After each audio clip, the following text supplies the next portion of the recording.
guys, today's video guys, magluto tayo ng supas. Ito yung mga ingredients guys na ilalagay ko.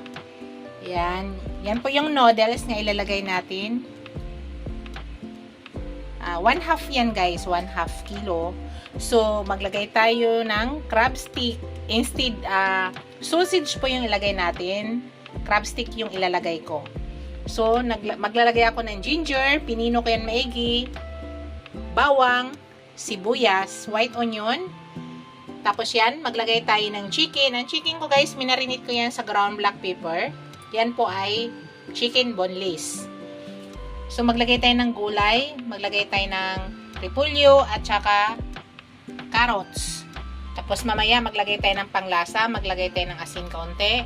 Tapos yan, maglagay tayo ng ground black pepper. Tapos guys, para sumarap lalo yung ating supas, maglagay tayo ng cream mushroom.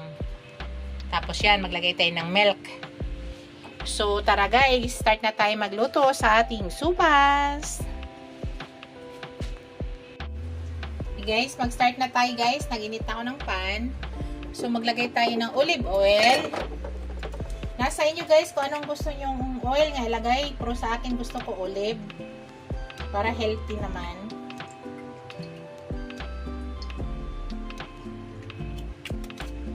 Pwede kayo gumamit ng ordinaryong mantika. Nasa inyo po yan. So, ilagay ko na yung aking ginger. Unahin ko yung ginger, guys. Gusto ko kasi sa ginger maluto maigi para lumabas yung aroma.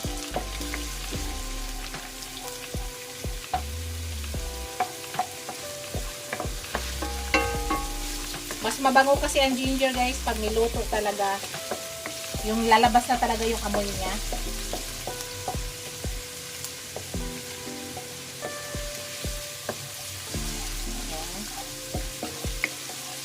Isa lang natin maigi hanggang lumabas yung katas o amoy ng ginger. Yan, pag ganyan ang hitsura guys, kita nyo guys, okay na, ilagay na natin yung ating onion.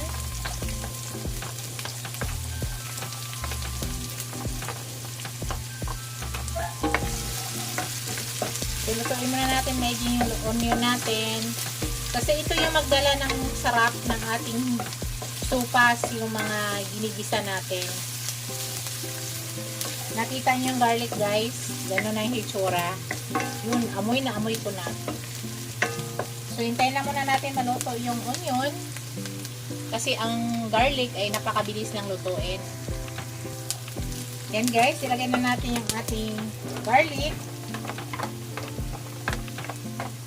Ibang style ang pagluto dito guys. Kailangan talaga lutong-luto yung kanyang mga yung garlic, luya, sibuyas. Kailangan ipalabasin talaga yung aroma.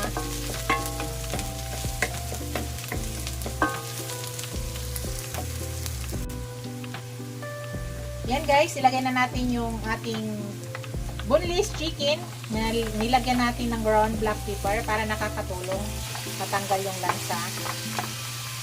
So, yan.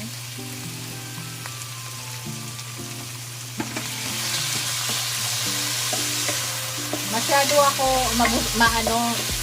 maproseso pag magluto ako ng supas guys. Kasi gusto ko talaga yung kakain na sarapan. Request ko ito ng bunso ko guys.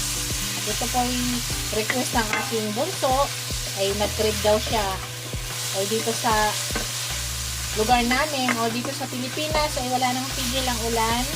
Bagyo po dito. Nandito kami sa Cavite area. Nako, baha na dito guys. So dito naman guys, kailangan palabasin natin yung aroma dyan. Dito guys, maglagay ako ng parsley powder o parsley flakes. Nakakatulong to guys para sumarap. Yan.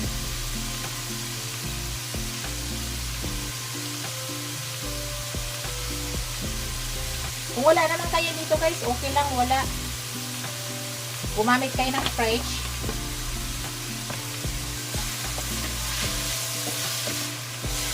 Ang bango guys, diba?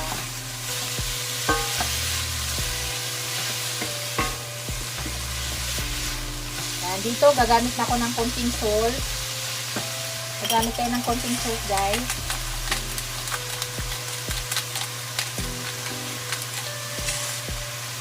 Limit lang muna yung salt. Kasi mahirap ang sopas natin maging maalat. Yan, madali lang ito lutuin, guys, yung ating chicken dahil boneless to. So, napakadali lang lutuin. So, hintayin lang muna natin yan.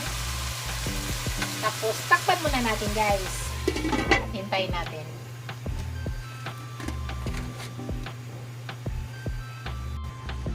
Check natin, guys.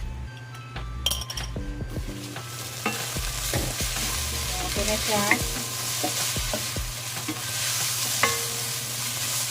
Lagay na natin yung crab stick, guys.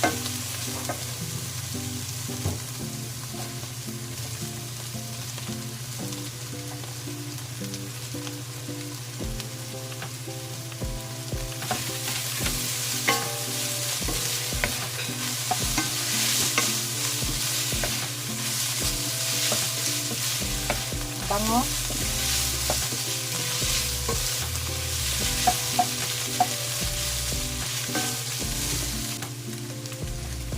Ilagay na rin natin yung carrots, guys.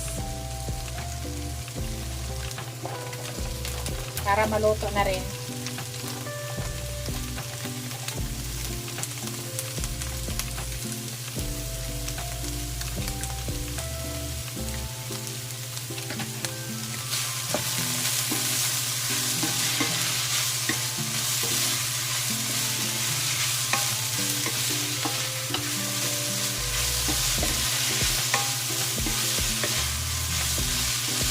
Sobrang bango.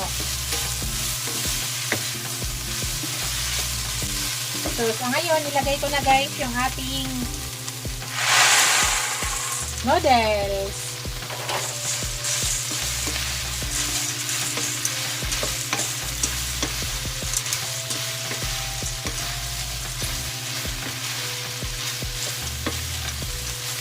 Palambutin muna natin ang noodles gamit yung tubig.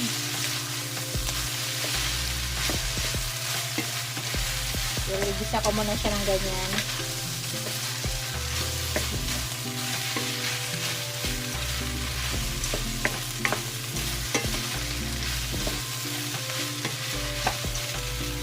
Maglagay na tayo ng tubig, guys.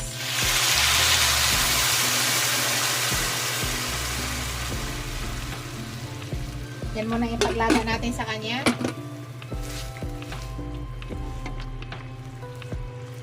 So, mamaya na lang tayo maglagay ng milk at ibang ingredients. So, sa ngayon, guys, palambutin muna natin yan. Ilaga muna natin yung kanyang noodles para lumambot. So, takpan muna natin, guys.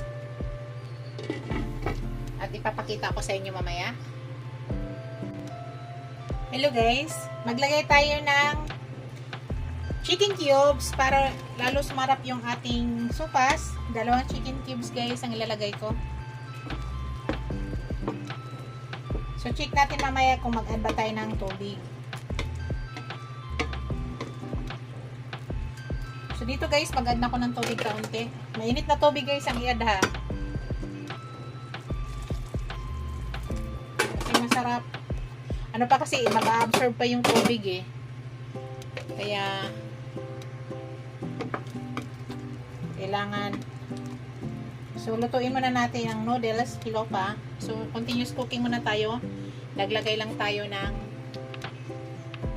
chicken cubes para lalong sumarap yung ating ating sopas. So, wait lang muna natin ulit. Hello, guys. Tingnan natin, guys.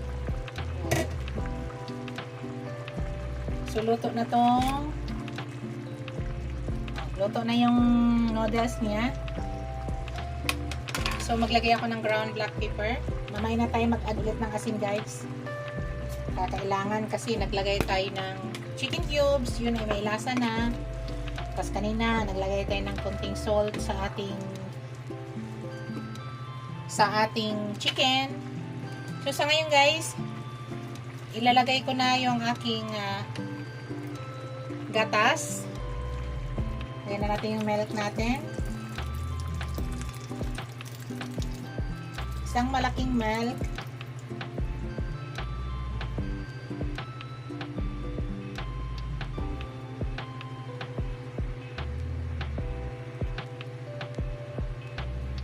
Tapos ilagay ko na yung aking mushroom soup.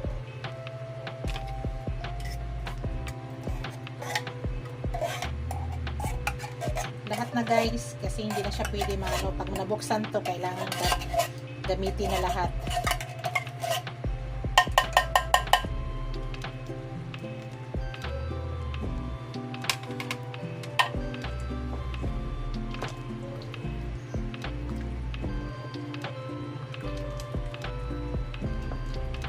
So mix lang natin.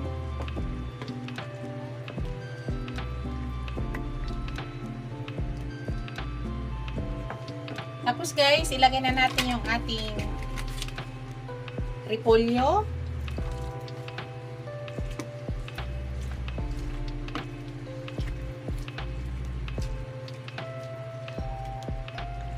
So pag naglagay na ng ano guys, gatas, huwag niyo natakpan guys ha.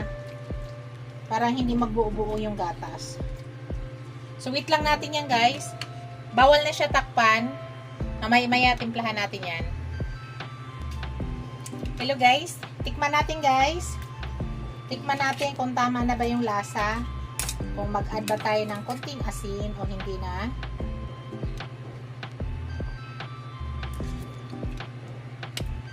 Kunti na lang guys ang i-add ko. Kunting-kunti lang.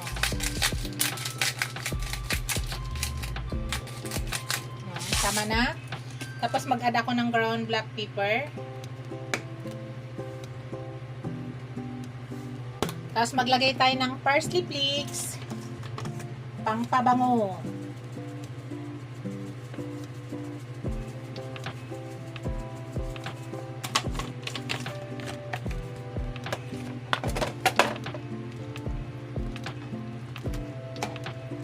Ang bango.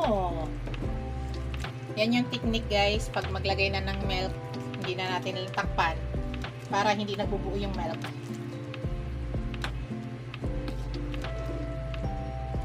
Yan. Ito na yung aking finished product, guys. Ito na yung aking sopas. Yan.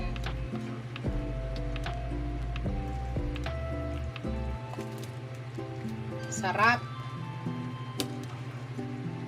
Thank you for watching. Don't forget to like, comment, share, and subscribe to my channel. See you in my next video, guys. God bless us all. Ingat po lahat, guys. Bye!